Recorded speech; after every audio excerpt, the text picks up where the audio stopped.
Welcome back, Fantasy Fiction Fanatics. It's great to see you again.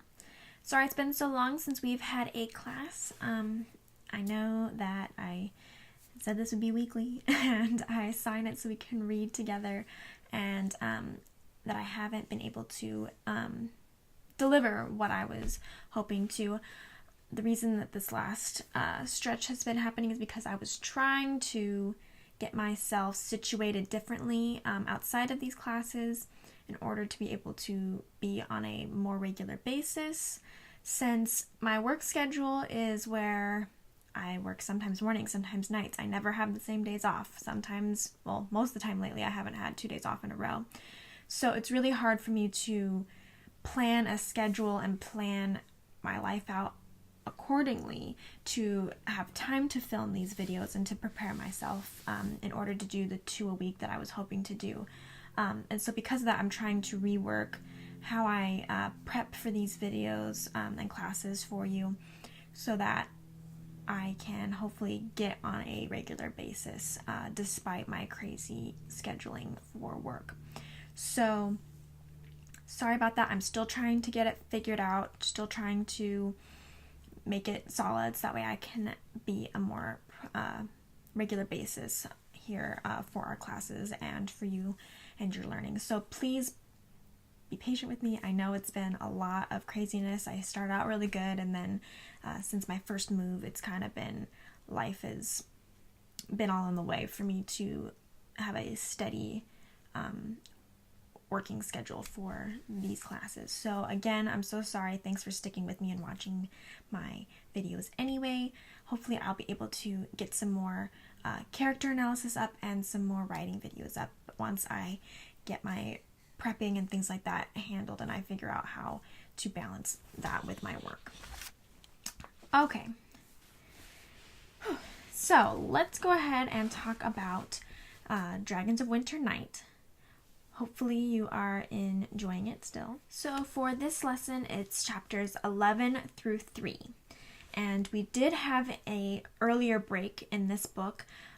Instead of the book 2 of the book being at the end, we got it kind of more of in the middle. Let's see if we look at it. Yep, it's pretty much directly in the middle of our story right now. And so a couple of chapters in, obviously, to book 2, but it happened much quicker. We're cutting off the first section that the authors grouped together much sooner in the book than we did in book 1. So we'll see how the dynamic changes between the first book and the second book or section of book 2. Let's go ahead and start with our recap as always, just to remind ourselves, especially with how long it's been, of where we're at, what's happened, that kind of stuff. So at the beginning of these chapters, we find Larok, which is Alhana's father, and he dies just shortly after realizing the error of his ways, of his bad judgment. He basically realizes, basically realizes that he destroyed Sylvanesti, and he's the one that allowed the Green Dragon to invade their home and everything like that and drove his people away. And we kind of finish up at Sylvanesti, and we see the our one group of companions are going to leave for Sandcrest with the dragon orb, and leaves Alhana with her father behind. And then we jump to the other group with Lorana and Strum and Flint and Tass and that group.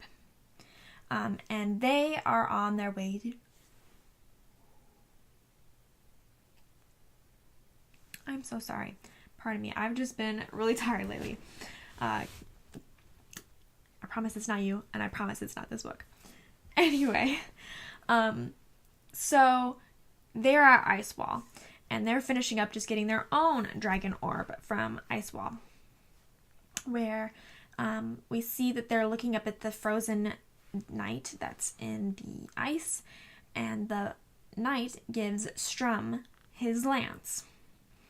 And then they take that lance and the orb, and they're trying to sail to Sandcrest, which we see them sailing there right at the beginning of section 2, is where they're on the boat.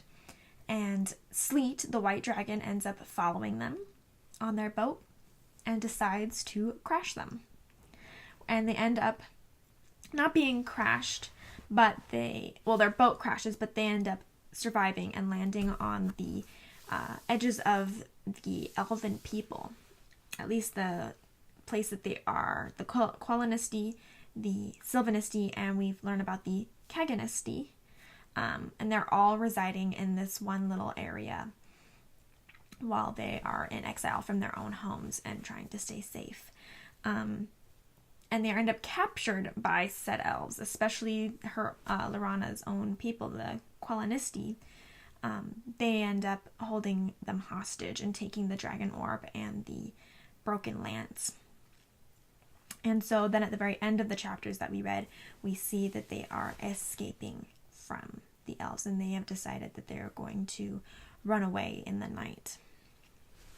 So as we can see from our recap, we don't have a lot of little events going on in this set of chapters. We have fewer events, but more details and more significance to these events. So let's go ahead and talk about the first thing, which is not about anything in particular for event-wise, but I did want to cover the new dynamic that we have in the book, which is the change in our point of view. And you might be thinking, but it's still narrated the same way. The point of view hasn't changed. But the point of view has changed. Not in the typical sense of like, is it third person, is it first person, that kind of thing. It's changed because instead of it coming from one group of people, we now have two groups of people in two different places at two different times, depending on how it's written, or two different places at the same time. And we're going to be changing how we see the characters, what we get from the story, because before, when we had just one group of people, we had the point of view of that group of people. So everything that the characters knew, we knew. Everything that was going on, we followed. We had the same point of view as the characters did. But now we've got two different groups. So we can't see both of them at the same time. We have to either be with this group or with this group. And because we're with one group or the other group, we're not seeing what the other group is doing. Now, yes, the author could be like, okay, at this time, this is what this group is doing. At this time, this is what this group is doing. And we can go back and forth. But that's not necessarily the case, especially with what's happened for this set of chapters, is we were with the Tanis's group in Sylvanisti and helping Elhan and stuff like that. And then when we move over to Lorana's group, there's already been a time lapse. Where they've already got an orb, a dragon orb, and they're already done with their battling at Icewall and all that stuff that we missed. Them escaping the burning city of Tarsus, the Beautiful, that we missed completely too. We've missed time. So yes, we do kind of know what's happened because the author fills us in, but we did not get to view it. We did not get to see it happening. We did not experience it with the characters. So that's different. Then we also have it where we know more about other characters than the characters in the book do. So Lorana and Strum and Tass and all them don't know what's going on with Tanis and his group, and Tanis and his group have no knowledge of what's going on with them. They're completely separated. But going back and forth, we know about both people, what both of their goals are going to be, about what's happening with them. We know more than the characters do now about the other group, about what's happening elsewhere. So that changes our point of view.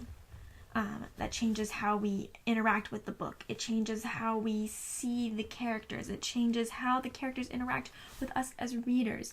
It changes our interaction with them and the fact that we know things that they don't. But at the same time, they also experience things that we don't get to experience with them anymore. So it changes a lot of aspects for the book and reading it and how we interact with this story. So I really wanted to bring it up and ask you, if you want to go ahead and comment below about this, how does this change your interaction with the story? How have you handled the change? Does it affect you a lot, or is it more just a little noticeable difference? Did you even really think about it? Let me know down below how the point of view and us having two different groups now has affected your reading of the story and how you're interacting with the story. So, the first thing I kind of want to talk about for the importance of this, we did talk a little bit about how it changes the interaction that we have with the book and the different characters and those kind of things. I've already kind of barreled through a lot of the things that it has affected and changed for us as readers and our interaction with the book. But I also want to talk about how its importance for the dynamic of the book. Because having two different places and two different focuses and two different everything, it really changes how the dynamic of the book has to go.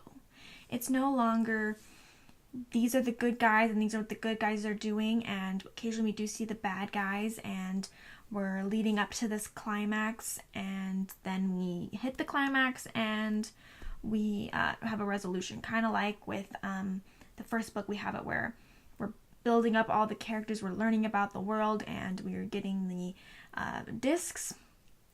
And then after we get the discs, we've got the point, that's the climax, where they have a major interaction with the enemy. They help the miners and all that. And then we have the falling action of the wedding and the wrapping up in order to have a little sticky note to put into place for the next book to come out and for us to continue the story. But now we've got two different sets of characters, possibly two different climaxes unless we're going to meet in the middle, but that's not guaranteed. So we might have two different sets of events going on. So it really compounds on this story, because now we've got twice as much stuff happening, twice as much uncertainty, twice as much direction that we are going, twice as much everything. So the dynamic of the book has now gone from here to here, because there's so much more that's going on.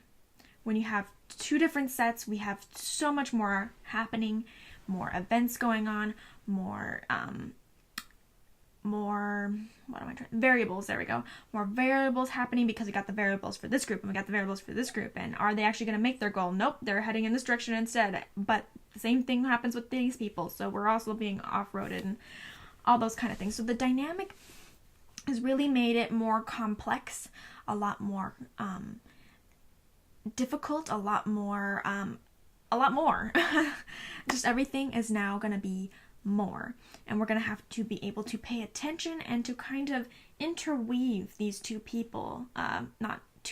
groups together, because obviously both groups and both things that are going to be happening to these groups and both stories, both journeys, there we go, are going to be important to the main storyline, to the main concept of the book. So why are we reading this? How is the evil Dark Queen going to be vanquished? How are we going to defeat the enemy? So both of them are important, and both stories are important to that dynamic. And so we've got a lot more to work together, because then these two groups have to then weave together to make our story into a whole story, instead of it being this story and this story. We've now got to connect them and have them overlap and have things that this group does be important as well as this group be important, and as both things be important to the same goal. So it's kind of going to be interesting to keep track of everything, and it's interesting to see as we go along. We're going to talk about how the writers interweave the story, how they help the readers follow along, how they're going to interweave this storyline, how they're going to make everything fit, how they're going to make this bigger dynamic work. So yeah, it's also going to be interesting to see how we as the readers deal with not knowing everything. How we deal with us not being right up in the action every single second of the reading time. Because now that we have two groups, we've mentioned that even though we do know what's happening with the other people, we also don't know what's happening with the other people while we're with one group. And we don't know how that group is going to affect this group, or how this group is affecting that group. And when we get back to the other group, time will probably have elapsed, as it did with this one, where we missed portions. So yes, we will get to catch up. We'll get to see, like, okay, this is how they got from here to here.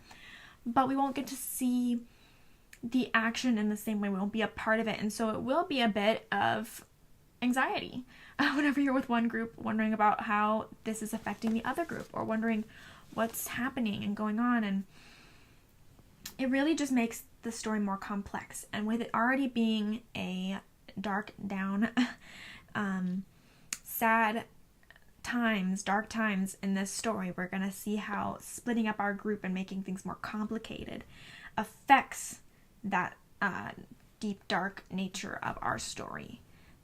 That's going to be coming up. Let me know what you think about the point of view. Again, I already asked this, but let me just know any thoughts, feelings, concerns you have about it, how you feel about it, anything at all. Comment below. I'd really love to know your opinion on how this complex point of view is going to work in the story to come, and if you see the advantages or disadvantages or anything else. I'd just really love to know what you think about it, and if it even affected you at all. Okay, so before we actually get to any of the details from the story, I'd also like to talk about tone. I know we talked about tone already before, about how this is a dark, depressing story, where we're at like the dark times of this story versus the not quite so dark and despairing story the first book was. So we've kind of really gone down in the swoop. But for the tone, I want to talk specifically about Tass and Flint and their kind of role in this book. Especially now, once we got to book 2 or section 2 of the storyline here, I'd really like to talk about the tone with them and how that they are the comic relief and how important that comic relief is.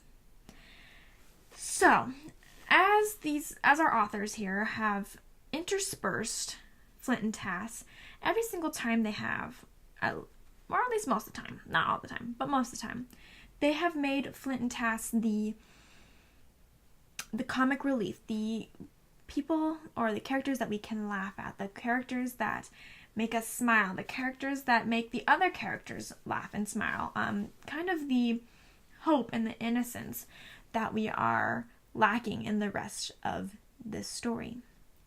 And I just kind of wanted to touch base on how important that is, because we are in such a dark, sad storyline that right now we are in there is no hope. There is only bad thing after bad thing after bad thing after bad thing happening.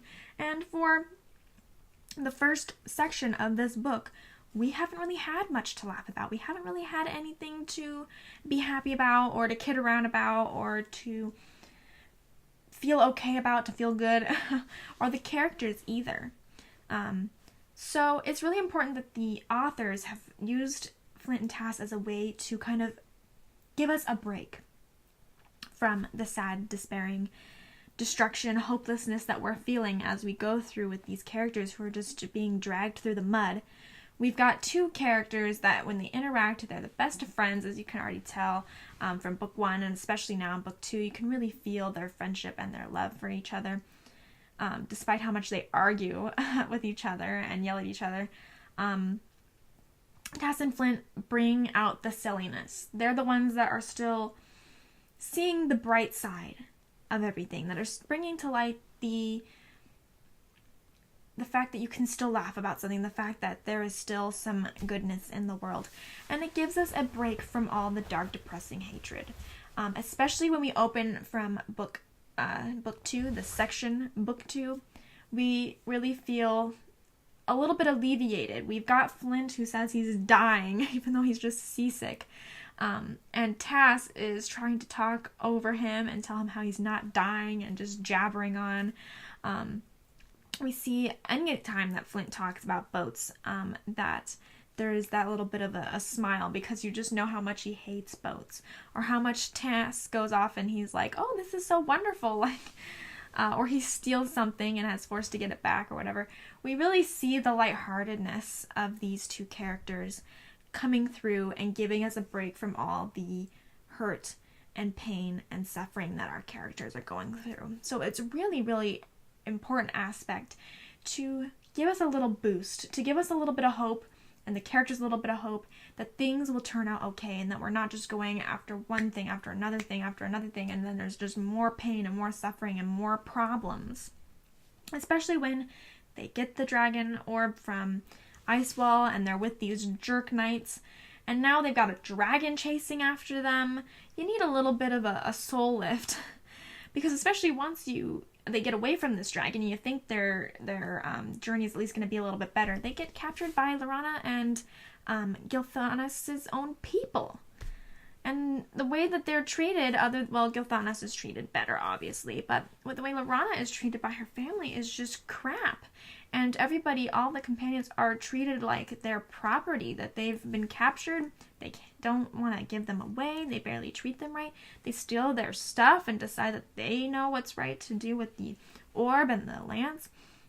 And it's really, really tough for these characters. We have so much pain, especially after that nightmare with Sylvanisti and Larok and Alhana.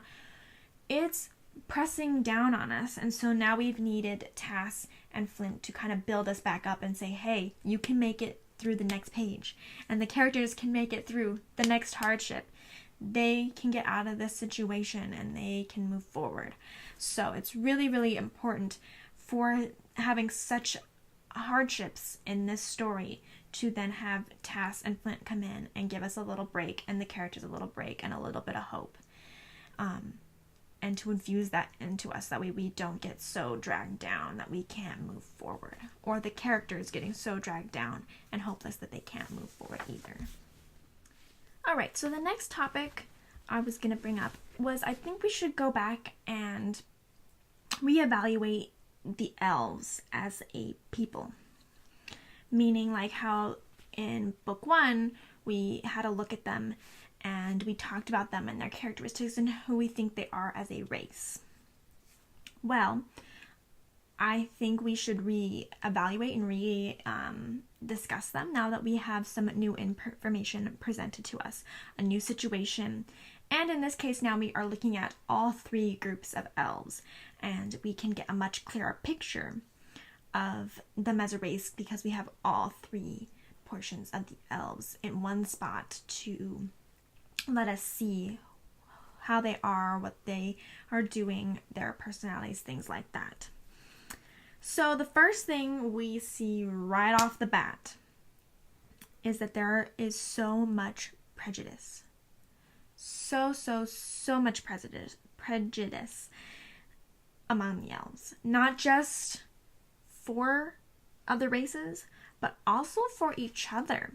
The Qualinisti want nothing to do with the Sylvanisti. The Sylvanisti want nothing to do with the Qualinisti. Both of those groups have pretty much enslaved the Kaganisti, and think that they're pretty much worse than trash, and have enslaved them. It shows how far they have fallen. These elves, like that, before when we saw them, sure, they weren't the best of people. They weren't the most accepting of people, but they didn't treat people like the other races like garbage. I mean, they did save the other races from the Toads capture train or whatever, where they were leading them to the mines to be workers. They would attack those convoys in order to save the prisoners. And it didn't matter whether they were elven or not elven or anything else. So we can see that before they had some tolerance, at least. They didn't necessarily take them all in and help them and give them nice homes to live in. But they weren't overly rude and overly mean, at least for the Qualinisti elves. But here we see that they have really taken a downturn in their their quality of thinking about other races. Like, they now just clearly have full prejudice about all races. It doesn't really matter, including their own. We see their treatment of Lorana. Her own family has treated her like she's worse than trash, just because she left in a way that they believe was not honorable. They didn't care that she didn't die, that she's now a strong woman, that she is smart, that she is the same person that she was when she left, if not an improved version of herself, because now she isn't just a spoiled little brat that's in love. She has seen the world. She knows what it's like, and she's a warrior now. She actually has real thoughts in her brain and is smart and calculating and knows what to do. And she is treated like garbage. She's treated worse than anything. And no father or family member, like her brothers and her mom, should treat her the way they treat her. Like she is worse than dirt. We really, really see in these chapters, when we see these elves, how their true natures, once tragedy is hit, who they really are. This is why I think we should talk about them, is because we saw them when, yes, they were in trouble, but they weren't that far off. And now we see them, now that they have truly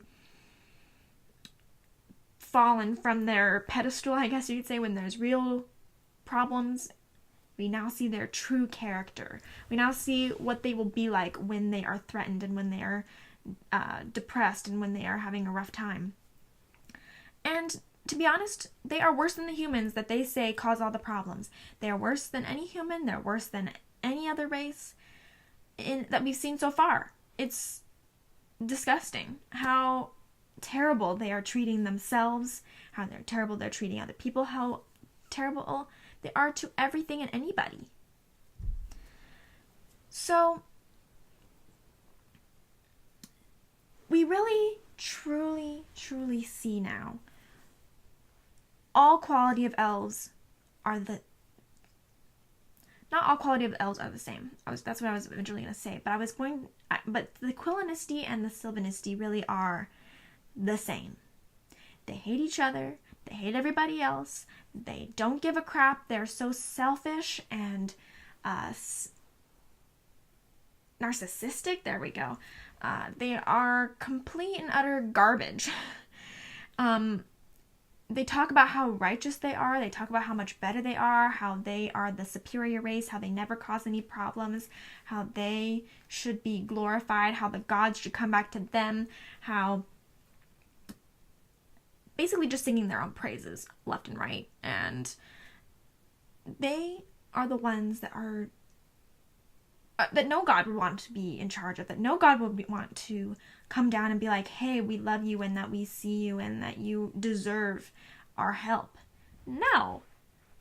No. At this point, they are worse than garbage. They're worse than the humans that they say cause all the problems.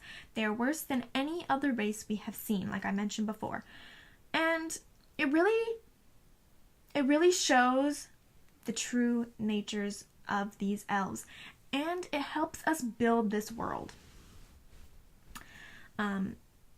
It really is a way for the authors to show us as the readers what happens when terrible times fall on people who can't go up to the plate, who are so wrapped up in themselves that they can't see past their own borders. And now we've stuck two of those sets of beings who couldn't stand each other enough to even live close together. They were completely separated, didn't give a care about anybody else, of each other. You saw with Alhana earlier how much she hated all the Quillinistis. You see where they were to begin with, and you see now that you've put them together and you've just made them 20 times worse. They're civil warring between each other. They basically are imprisoning each other. And now we've learned a third race of elves exist. And they are considered trash. And they were thrown out. And that's why most people like Strum and Tass and Flint and the knights, they never even heard of this third group of elves, the Kaganistni, or the wild elves.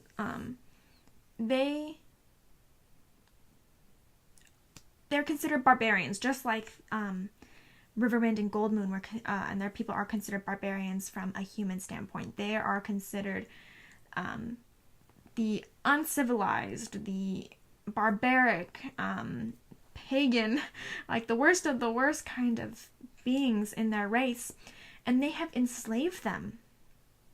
They say that they don't believe in those in treating people poorly, but they've enslaved their own race. They've taken over their houses. They've given them nothing in return. They're starving them. They're the ones that were nice enough to accept these different parts of their race into their space and to give them a home when they're homeless, because their homes are now gone from these hard times. And they have been completely walked over and destroyed. It really shows that the only good elves are the ones that are being abused and ridiculed and treated like garbage, and that have no voice and have no way of saying anything. It's really, really sad and depressing. And again, this shows how terribly depressing this book is to see it like this. And you just makes you wonder what the elves see in themselves, how they can think one thing and be doing these types of things. And so we really see now, we see more about this world, and we see more about the creatures and beings that live in it, and we see how much hatred and prejudice and things like that have carried on, and how they affect those races that have prejudices, and how during hard times where they end up homeless and civil warring and enslaving their own people, and they end up destroyed and completely with nothing.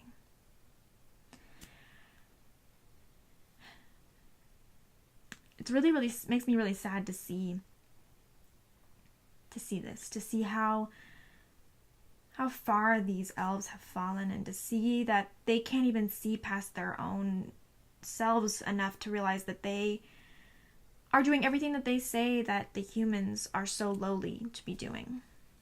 And of course, it's also a reflection a little bit on real life. I'm sure you can think of times when that kind of situation has happened in real life. And so it adds more complexity, it adds more depth to these creatures, these beings that live in this world, and it really helps bolster us to see truly who they are, and to come back and see another dynamic, and to see when push comes to shove, when you know that they're going to revert to their base instincts, who these people really are. Let me know what you think of the elves and their situation and all of that. I would really love to have a discussion with you about them. I feel like there's a lot of rich detail that we could discuss, and a lot of things that we could, relate to life in general. So let me know if you have any comments you want to make on the elves and their seemingly true nature that we have now discovered down below. All right, let me just get a quick drink here.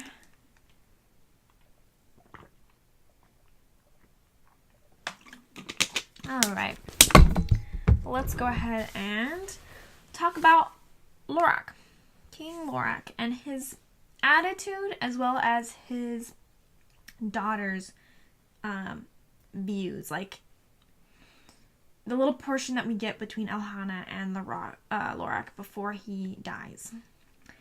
I feel like this is important to kind of discuss a bit, because we see in the midst of all this sickness and terrible things happening, we see a glimmer of hope, especially once I know that this is kind of out of order, but the reason I'm discussing this after the elves is because of the concept I'm going to talk about. But you see Lorak and kind of his change in his openness compared to then later when you visit the elves and you see these are how the elves really are. And we see the one exception, possibly two exceptions if we're going to count Elhana, and how she's changed after her father dies. where he doesn't think that way. He doesn't view himself better than anyone else. He knows he is messed up. He's only trying to do what's right, and he knows that he failed to even do what he wanted to do to help his people. He's destroyed his home and sent all of his people away, and he knows that the prejudice that his daughter has is the typical view for elves. He even makes that comment, and how he is no longer standing by those values. We don't know as readers exactly when he changed, if he changed, because we haven't seen him from the beginning. We don't know if this whole experience has changed him, or if he was always this way. We don't know how Elhana got her prejudices, other than maybe the rest of her people kind of droned into her, but we don't know if her father was always like this understanding person, or if he used to be the typical elf that thought less of everybody. We're not really sure, and I find that is okay. Because yes, it is hard as a reader to kind of understand exactly what's happening with the rock, whether it should be like, oh my gosh, this is a change, or hey, this guy's always been this way. But for the purpose, I feel like that the authors put this portion in there is kind of like a beacon of hope. Like, hey, there's one elf, and again, like I said, possibly two now with Elhana reevaluating everything, that there is somebody out there. There is an elf out there who realizes his mistakes, realizes that the elves do not deserve anything, that realizes that the other races are actually doing more than they ever did, that they don't deserve the gods to come back, that they deserve to be crushed under the enemy's feet, and that they have been living in a bubble that they can no longer survive in. And he tries to pass that on to his daughter as best he can, and she seems to kind of get it. It seems like when she's sending them off, that she has understood that she's got to reevaluate her beliefs and reevaluate things, and not be quite so prideful. In a way, Elhana's change is kind of like Flint and Tass's comical relief.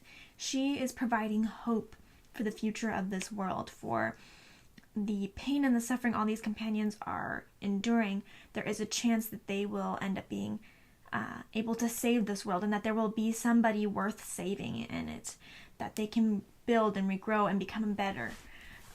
So she gives us a little bit of hope as we go forward. Her and Loraq, despite it being such a sad and horrible time during this book, we see a little glimmer of maybe people will, all the races, will understand that they're wrong in thinking of all these prejudices, and that they're wrong to alienate themselves from the rest of the world and thinking that they deserve a higher status, and that they deserve to be given another shot from the gods, that the gods are recognizing that maybe these people can actually be saved. Okay, so I have one more topic that I want to do a little bit more of a detailed talk about. I understand that this class isn't quite as long as some of the other ones have been, but I really feel like these were the things that I wanted to talk about, and there wasn't too much else that I really wanted to go in depth on, because I really wanted to make sure we fleshed out these points. Okay, so I really want to talk about Flint's summary of boats on page 167. So I'm going to go ahead and just read that for us, since it's really, really short. For me, it's on page 167. It's the last it's the last paragraph or so of chapter 2 in book 2. He talks about how he was dying on this boat. Strum says, "You were seasick." "Stricken with a deadly disease," Flint repeated loudly, "and sunk. Mark my words, Strum Blightblade. Boats are bad luck to us. We've had nothing but trouble since we set foot in that blasted boat on Crystalmere Lake. That was where the crazed magician first saw the constellations had disappeared, and our luck's gone straight downhill from there. As long as we keep relying on boats, it's going to go from bad to worse." Strum smiled as he watched the dwarf squish through the sand, but his smile turned to a sigh. I wish it were all that simple, the knight thought. Okay. So you're probably thinking, why are we discussing Flint's hate of boats? Because yes, Flint does hate boats. But I don't know about you, but when I read it, especially this time when I'm really thinking about it, and again a little bit when I'm reading it now to you guys, is the sense of rightness that comes from Flint's little description there. The sense of the progress that they've made, the sense of where we think they're going to be going. It's almost like this little paragraph is a little bit like foreshadowing. That the boats are a symbol of major change. Crystal Mirror Lake, that he mentions in the beginning, is where they first start this journey. And then we have had boats since then, and each time they're traveling to a new place, and it's like a new stop. The next going, they were traveling to Tarsus to see if they could find a boat to take them. So boats seem to be reoccurring, and they seem to almost foreshadow things to come. Nothing good happens around boats. Nothing good is coming to happen when they're around boats or when they're trying to look for boats. Flint has a bit of truth in it, and it's a bit of foreshadowing of like, watch out for these boats, like something is happening. They're about to get on a boat to get to Sandcrest, and they were smashed by the dragon. And now they're thinking that they might have to catch another boat. Right now we're gonna see how they actually end up traveling, but it's like boats have not gone well for them. And so it seems like it really has an impact when I read it. It really hit me, was like, they really have had a lot of problems. And they really are going to have a lot of problems. And something that Flint says just seems to strike true. And I know it has nothing to do really with boats, but it's a commonality that has all these things that you can trace back their steps through these different boats that they've gotten on, or that Flint has refused to get on, or is angry that they're even thinking about getting on. And it's a way for us to think about their journey so far. It's a little time to think back on where they've come from and all the struggles they've come back from Crystal Mirror Lake, all the way to what's going to happen now. Are we seeing a bit of foreshadowing? Are we seeing a bit of what's to come? Is this statement of showing that no matter how far they go, trouble will follow them, or that they will somehow run into the trouble, knowing their group? They don't actually look for trouble, it just seems to find them, and they have to work their way out again. So it just was a prominent point to me. Maybe it wasn't to you. Let me know how you felt about it. I'd love to have a discussion about it. But I felt like it was really worth mentioning because it kind of hit me right here in the heart. And it made me feel like there's something to it. Made me feel like Flint maybe is the most wise of them all, is to stay away from boats. Especially when we've had a couple of examples that boats have not worked out for them. If we're going to just talk about the three main ones, we've got the Crystal Mirror Lake, like I mentioned, looking for the boats in Tarsus, and the boat with the dragon chasing after them. So, it seems like a common theme, and it made me wonder if it has some truth that's going to be going forward, some little foreshadowing of the next time they get on a boat, what's going to happen. Okay. So those are all the main topics I wanted to discuss, but I did want to go to our nitty-gritty points where I just kind of go over a couple of things to keep in mind, a couple of things to that I find interesting, and that if you want to have a discussion about, go ahead and comment in the comments below about them. Okay, the first thing is I wanted to discuss the chapter of 11, the title of chapter 11. Let's see if I can get to it. So the chapter title of chapter 11 is "The Dream Ends, the Nightmare Begins." And I don't know about you, but that's it's striking and it's telling. And you see that, hey, they've stepped out of this dream and it's just as bad, if not worse, in reality. That's kind of been a theme of this book, is that reality has not been going so hot.